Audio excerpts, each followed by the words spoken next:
Something that was not boring, but question scratching my head, but something I know that you stand for, man.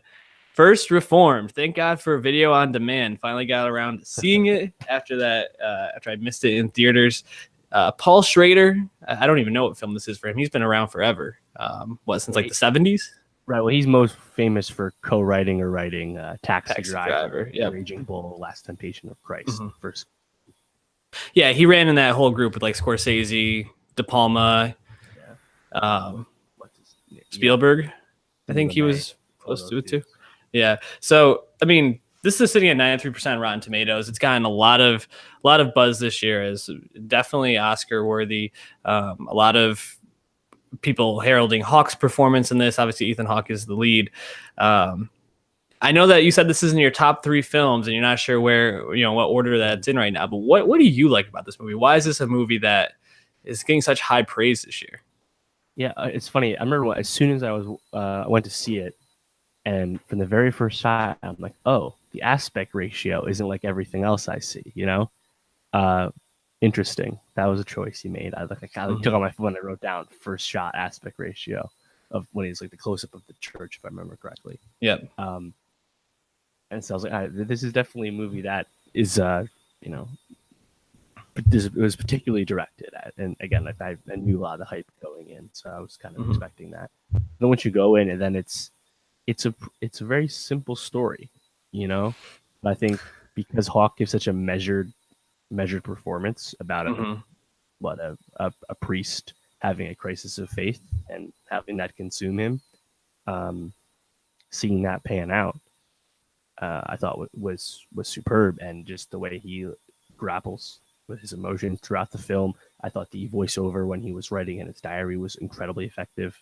And for the ending, I took a lot of balls. There's a lot of talk about other potential endings, but I really fucking liked that ending in that dream sequence right before it. So yeah, I just think I thought the whole movie was just really excellent. And shout out a friend of the pod, Marty O'Donnell. He's actually someone who I recommend the film to. He was excited to see it, and he did not like the film. He thought it was too heavy-handed at the end, and it didn't work for him, although he respected the ending. So it was interesting to hear that perspective. But for me, it totally worked, and I thought it was really exceptional.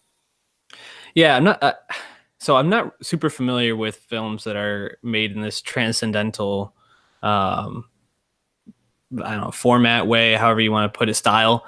And kind of all the research I did on this, because I did a lot of reading afterwards to try to make sure I was kind of taking away from me what they were trying to, or if I was missing something. And apparently there's 2 movies, Country Priest and Winter's Light, that Schrader pulls a lot from for the plot and kind of the way that he moves the narrative along, and especially with like the diary and the crisis of faith based on a recent political issue. In this, it was global warming and pollution and corruption, things like that. Yeah. So it touches on a lot, and I felt so confused at the end of this. I was like, am I watching a dream? Is this actually happening? Especially after, and that's probably part of the point of this, is that it's supposed to be about how faith can shake you, and faith can bring things to such a higher form or really tear things down. That's kind of like what that dream sequence is about, is that they're so, or at least that's the way I interpret it, is that they're so small within this, larger scheme of things, where this is really just a little moment. But yeah, the ending was a tough thing for me to make sense of, and I'm still not sure where I land on it. Whether, I guess I'll ask you, how did you interpret that ending? Yeah, well, to talk about it in a cliche way, it's really Lynchian, right? It's just right because it's obscure, because it's really surreal. And the rest of the movie didn't hit me that way. That's probably why I felt confused. Right, yeah, it really builds up at the end with that dream green screen sequence, right? When it lying on top or face to face. Well, it's just funny because it's like, what was his name? Ethan Hawke's character's name? Ernst Toller. Ernst, yeah. When he it's funny because he's like he was a man of the cloth, post military, right? But like you didn't really find his faith until the end, and I don't know. I guess that's just how I read it. I think it's an ambitious way to end a movie, because like the all the build up to that ending is like, all right, he's gonna fucking do it. He's gonna go blow up a church, right? Right. With the suicide vest. And I think there were other drafts thrown out there. I forget. Schrader shared one of these endings, and then one other one Yeah. I think was just a theory, where I think there was one where it was like similar, like a dreamy ending, but it was like floating like body parts or something as if Okay. he did blow it up. And I thought the other way was that he would try and do it and he would fail and he would just like fall into despair or something.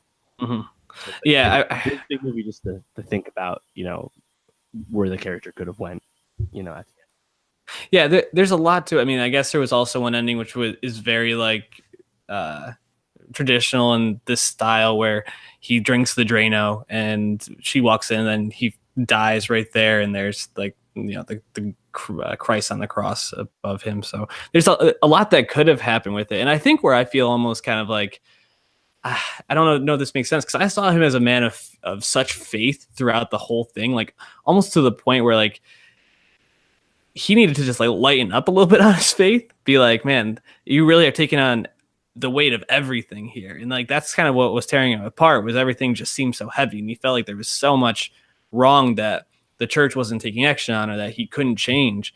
Right. And then what he finds salvation in is just this widow, this woman, this other person who was like the only, like, I feel bad for her. Amanda Seyfried played that role really well. Every other guy in her life was falling apart, and she was the only strong one. So I guess in a way that's like the opposite of Lynchian, because Lynch always makes like kind of not so strong female characters who kind of like lead to like a man's demise, whereas like this is a really strong woman who kind of saves them. But I mean, Cedric the Entertainer also, I thought the scenes with him were fantastic, and I had never seen him like show these kind of chops. Really good. I mean, there was a lot to like about this movie, and it's definitely well done. I'm sitting with it trying to figure out if it's a movie that I think was just good or if it really hit for me. Yeah, no, again, I think the message behind it, like, again, as I said, like our friend of the pod, Marty, it was too blunt for him, Yeah. For you, it was too obtuse, it was too unclear. I think that's like, this is a tiny ass movie that A24 picked up, right? Paul Schrader is 71 years old. He hasn't made like a standout film solo in quite some time too. It's really returned the form for him. But this is there's not wide appeal in a story like this, but I don't know, I just think Ethan Hawke's performance taking the story, I don't know, just really, really sat with me. Like I remember I sat in the theater for a while just thinking about the movie after I saw it. Yeah. So yeah, it definitely makes you think. And if, we talk about, especially this being like the other movie I think that's up there this year that made me think in this way is probably Sorry to Bother You. And I guess Black Klansman in a way too had that effect. These sort of movies are made to do that, made to make you think. So if nothing else, this movie achieved its goal, and it really makes you think about the world and especially faith and spirituality. I think Hawke will probably, or at least deserves an Oscar nom. I mean, I can't say he probably will because we haven't seen the other films and other performances he'll be up against, but he's got to at least be in the discussion for a nomination. Definitely, yeah. Yeah, I just think it's I don't know. I think it's really strong. I think Schrader's script is actually really admirable too. All of the scenes in Cedric the Entertainer's like big successful church, I think those really work for like helping push Ernest towards his radicalization, and like the moments he had with I forget her name, but like someone he used to have like really with who was at that church, right? Where like he like pushes her away. I thought that was really Esther. Well, yeah, Esther, that's right.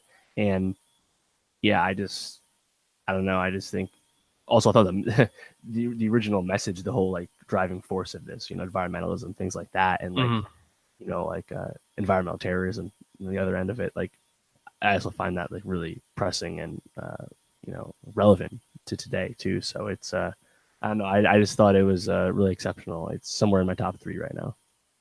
Yeah, definitely see it. It's on demand right now. I'm sure it'll probably be on one of the streaming services before the end of the year. So something that we can definitely we'll definitely be talking about the end of the year and definitely be, I think, revisiting just in terms of the performances and also the thoughtfulness put behind it. So check it out. I guess my last thought, I thought it was really effective not using music except for, like the choir singing, and then at the end when Esther was singing. Also, another thing I noticed is like that last shot, the movie is very still. Like the way it's shot, it's not really moving very much, and then that last shot is like spinning, which I think was very effective to like give that feeling of like, I don't know, emotion and almost like salvation in a way. So yeah, definitely check it out. Paul Schrader. This is probably one of his best works I can remember seeing from him. So yeah, definitely one of his best movies in like 20 something years in terms of the movie he actually directed. Yeah, no doubt. crazy.